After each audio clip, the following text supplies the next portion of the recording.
Здраво на сите и добре дојдовте во уште едно видео на каналот Патуваме со Ташето. Ова е уште едно зимско видео каде што не патувам, бидејќи гледам во другите градови ги возите моторите, меѓутоа Битола веќе 2 месеци студ не држи, цел јануари беше во магла, температури околу 0 степени, сега повторно максимални 5-6 степени ако достигнат во текот на денот, меѓутоа е облачно, нема многу сонце нешто. И така одлучив да направам некои вакви видеа кои што знам дека многу ги интересираат и мислам дека ќе бидат корисни за многу. Односно ова денешно видео, например, сигурен сум дека ќе биде корисно за некој што допрва сака да почне да патува, но може би тие поискусните ќе пронајдат нешто корисно тука.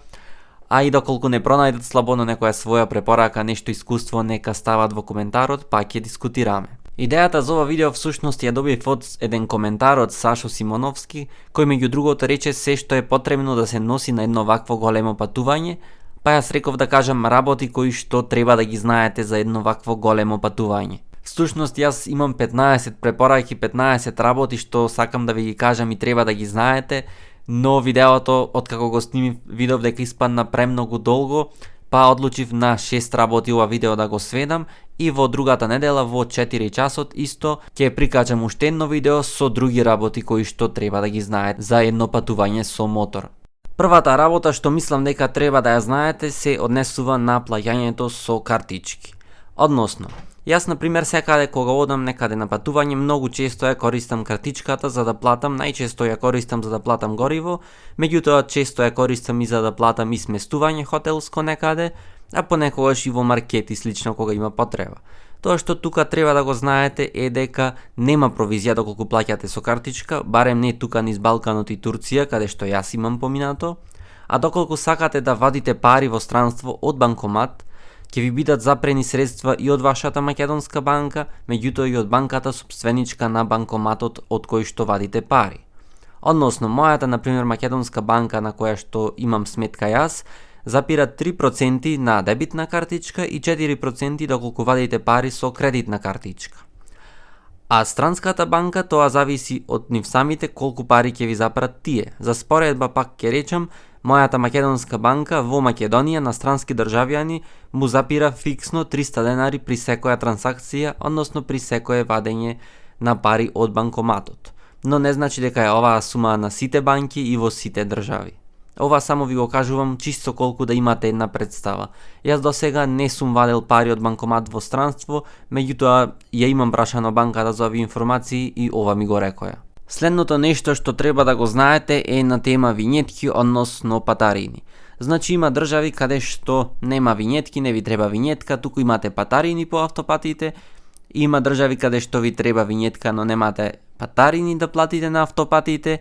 И исто така има држави, еве например јас Австрија кога ја возев, и патарини има да плаќате, меѓутоа ви треба и винетка доколку возите на автопат. Прво ќе зборувам малку за винетките. Значи винетките во главно ви треба доколку сакате да возите на автопат. Јас например во Унгарија не возев автопат, возев само локални патишта и не набави винетка бидејќи не ми требаше реално. Меѓутоа, например, кога бев в Словенија, кога бев в Австрија, таму возев и автопати и ми требаше винетка. Винетките обично на 1 ден, на 7 дена, на 1 месец и на 1 година трајност се издаваат, односно можете да ги купите, така да од вас зависи за колкав период ви треба, за толкав купете. Иако јас сега, например, кога бев до Австрија и назад, односно не сега туку лани, за Словенија немаше опција да земам винетка на 1 ден и морав 7 дена да земам. Додека пак Австрија имаше опција за 1 ден и зедов за само 1 ден. За патарини, еве например кај нас Македонија немаме винетки, плаќаме патарини на автопатите. Грција нема винетки, исто така има премногу патарини. Има патарини на сред автопат, меѓутоа има и патарини кога се уклучувате и исклучувате од автопат. Додека на магистрални патишта нема патарини. Во Србија исто така е со патарини, со тоа што патарина плаќате фактички само кога ќе излезете од автопат. Додека возите на автопат, не берите гајле, немате никаква патарина. Турција е една поинтересна, поинаква приказна, ви треба таму едни посебни стикери, ХГС стикери, кои што се лепат на вашето возило и тие стикери можете да ги набавите од пошта. Јас кога бев в Турција, бев во пошта да набавам, меѓутоа имаше многу чекање и не ми се исплаќаше да чекам и не зедов таков ХГС стикер, а поминав на 2 патарини, На едната имаше човек, успеав со картичка да платам, додека на другата немаше човек за да платам и слегов побарав таму некој од техничарите, па ми рекоа ќе ми отворат и ми отворија патарината, успеав да поминам, да не платам ништо. Но доколку бидете фатени на патарина, а да не сте платиле ништо, читав јас на интернет дека ќе треба да платите кога ќе излезите од државата. Доколку не поминале повеќе од 2 недели, тогаш ќе ја платите на нормалната сума која што сте требале на патарините, а доколку поминале повеќе од 2 недели, ќе ја платите 10 пати поскапо. Така да убаво е на граница, јас за жал не помислив воопшто кога влегував в Турција на граница да прашам за тие стикерите, а сигурно има на граница, така да доколку одите Турција на граница веднаш прашајте за такви стикери и земете си. Тие се надополнуваат, пример ставате 300 денари на еден стикер и како што врвите патарини се одземаат по 30 денари, по 20 денари и така натаму. Третата работа што треба да ја знаете се однесува на интернетот и повиците. Сега тука денес во денешно време за низ земјите од Западен Балкан многу од нашите мобилни оператори нудат бесплатни повици, односно не бесплатни, туку повици кои што ќе бидат третирани исто како повици доколку ги правите внатре додека сте во Македонија. Во земји од Западен Балкан спаѓаат Албанија, Црна Гора, Косово, Србија и Босна и Херцеговина. Односно, доколку вие сега одите во Албанија и се поврзите на соодветната мобилна мрежа во Албанија, ќе можете со некој од Македонија да зборувате на телефон, исто како двата да сте во Македонија и на македонска мрежа. Меѓутоа, тука ќе напоменам, многу е важно која мобилна мрежа сте ја одбрале во Албанија или било која земја од Западен Балкан, бидејќи соодветните мобилни оператори од Македонија имаат договор со соодветен мобилен оператор од земјите од Западен Балкан. За овие информации најубаво е да го прашате вашиот мобилен оператор. Вреди исто така тука да се напомени дека ова не важи доколку двајца сте во земја од Западен Балкан, доколку двата сте поврзани на мрежа од таа земја од Западен Балкан, тогаш ќе бидат наплатени вашите повици исто како да сте во роаминг. Значи ова функционира само доколку вие сте во земја од Западен Балкан и зборувате со некој од Македонија. Доколку сте во земја што не е од Западен Балкан, тогаш ова не важи. Значи доколку сте во Бугарија, доколку сте во Германија, ова не важи. Интернет исто така за во Западен Балкан денес е многу лесно, барем мојот мобилен оператор нуди интернет во Западен Балкан, се поврзувате повторно во соодветната мрежа и имате 2, 3, 7, 8 гига, зависи од вашиот договор. Колку гига ви следуваат во вашиот договор за интернет во Западен Балкан, толку гига имате интернет. Кога не патувам јас во Западен Балкан, за во друга држава, тогаш има пакет мојот мобилен оператор, за 3 гига плаќам 500 денари и тој интернет, тие 3 гига ми траат 1 месец. 3 гига мислам дека е повеќе од доволно интернет, барем мене ми е доволно интернет, бидејќи јас интернет на едно патување користам во текот на денот, евентуално доколку нешто картите, односно Google Maps не ми функционира добро, за да му пишем на моите дома до кај сум шо сум, или навечер кога ќе излезам некаде доколку е слаб Wi-Fi-от и слично. Меѓутоа во глобала сите хотели каде што ќе одите, сите кампови имаат Wi-Fi интернет, сите кафичи во денешно време, барем на Балканот каде што сум бил и во Турција скоро сите имале Wi-Fi, но ете во тие што немаат или што Wi-Fi-от е слаб, можете да го користите вашиот интернет, но нормално не препорачувам со ова интернет кој сте го платиле да гледате филмови или слично, туку за ептен скроз неопходни работи. Како на пример некој кус повик да направите со некого или да побарате некои информации што ве интересираат, да закажите хотелско сместување и слично. Се разбира, сега има опции и во многу држави да купите на туристичка сим картичка со интернет. Јас кога бев во Турција ќе купвав таква, меѓутоа се сетив дека игла со себе не понесов и не можев да извадам тоа што се вади, што седи во телефонот за картичката да ја клаите како и да се вика, и не купив, па се потпирав на овај роаминг интернет кој што го платив 500 денари за 3 гига. Четвртата моја препорака е кога започнувате со возење, резервоарот да ви биде веќе полн од претходниот ден. Ако не полн, барем до половина наполнат. На сабајли кога ќе станите сте многу свежи, имате сила, сте расположени и мотивирање за возење. Меѓутоа, еднаш од како ќе ставите кацигата, опремата на раквиците, доколку треба веднаш после 10 минути да застанете за да турате гориво, верувајте, сета таа сила ќе ви се дури и преполови. Јас порано, значи така правев, од наутро турав гориво, Бидејќи претходниот ден кога веќе сум бил толку блиску до хотелското сместување, не сум сакал да правам уште едно застанување на бензиска. Меѓутоа пота утрото само што ќе тргнев да возам, кога ќе ми текнеше дека треба да застанам на бензинска станица, верувајте, дури малку нерва ме фаќаше. Ќе ви кажам сега еден пример после кој што престанав да турам така наутро гориво и секогаш гледав оннавечер да ми е моторот полн со гориво. Кога бев на мојата 3-дневна тура во Бугарија, третиот ден кога требаше да тргнам за да се враќам дома, врнеше многу дожд. Значи кога станав утрото врнеше дожд. Јас во моторот немав гориво, односно моторот ми беше буквално на резерва. И морав да застанам да турам гориво на бензинска станица. А бензинската станица најблиска ми беше на 10 километри.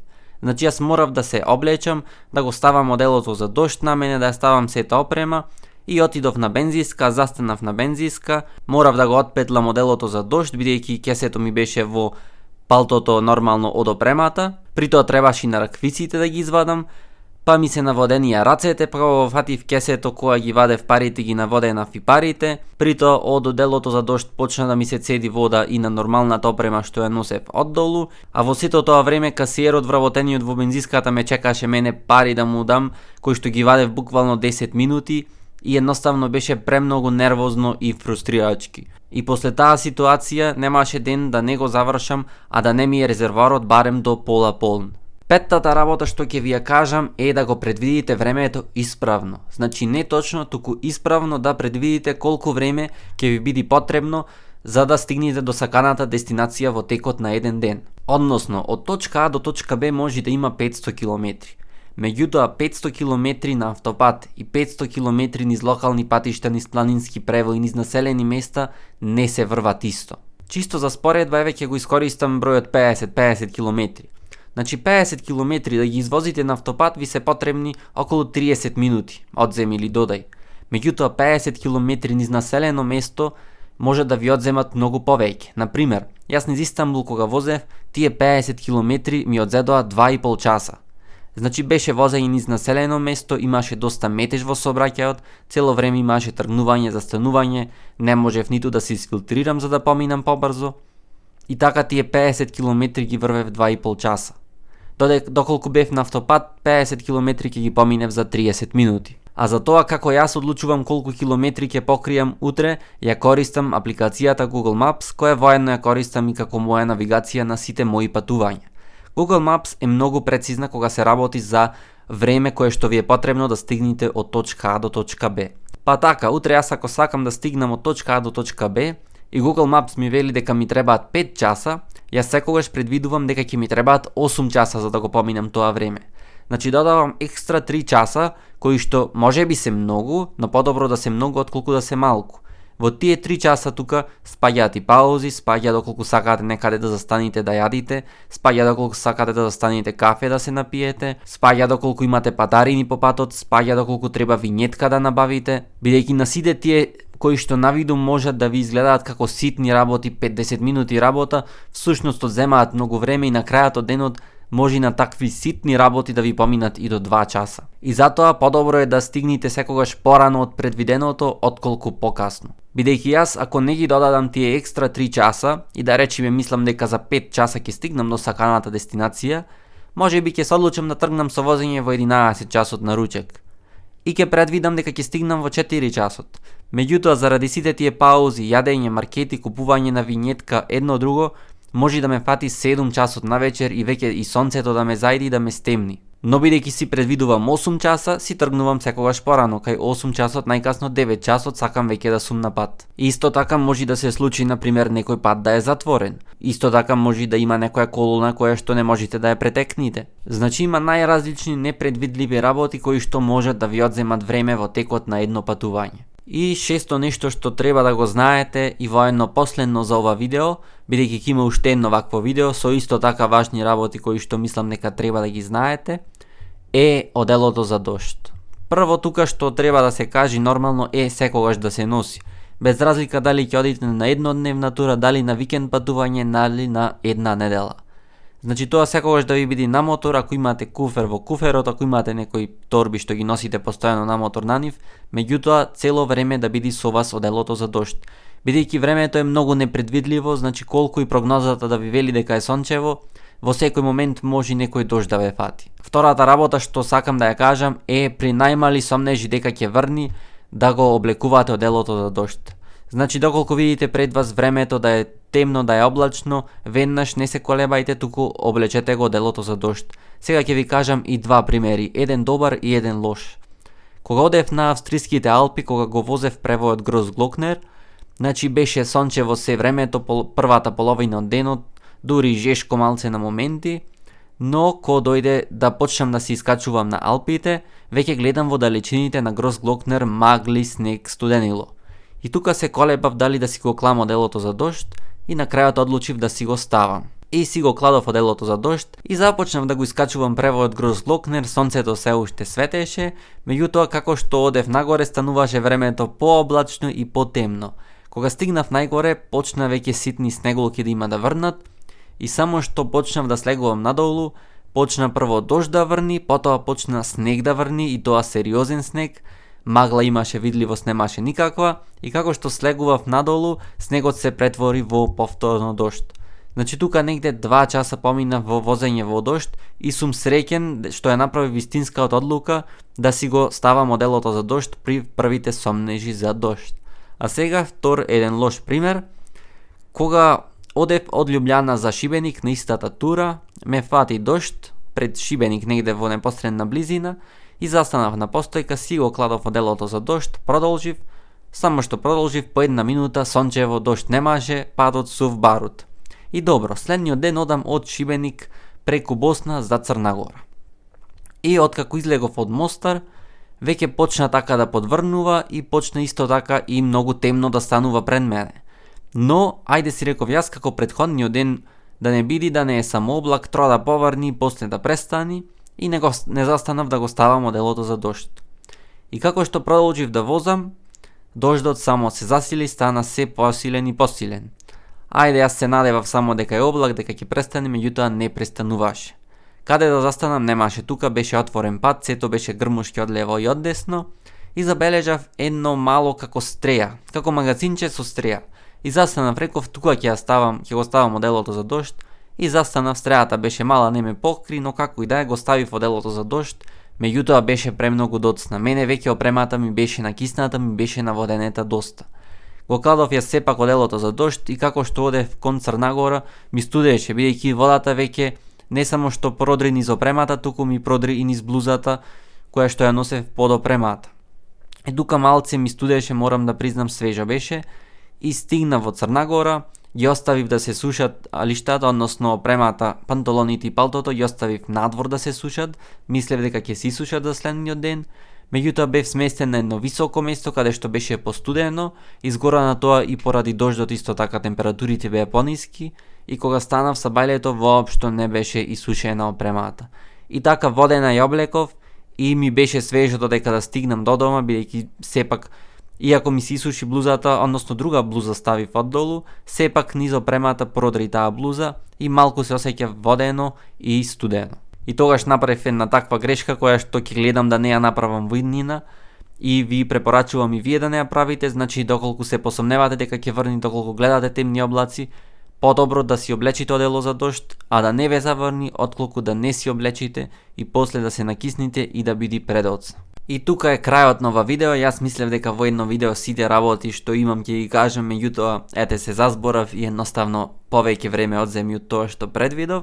Така да другата недела во 4 часот ќе има уште едно видео, исто како ова, со вака работи кои што треба да ги знаете и мислам дека многу корисни ќе бидат, особено за тие што допрва сакаат да почнат да патуваат. Меѓутоа и тие поискусните можеби ќе научат нешто, слободно кој се согласува, кој не се согласува со ова, доколку некој има некоја своја препорака, напишете ја во коментар, па ќе дискутираме малку. Доколку ви се допадна ова видео, притиснете лайк и доколку немате, притиснете на дугмето subscribe со цел да бидете известени за моето следно видео. А до тогаш останете поздравени и чувајте се.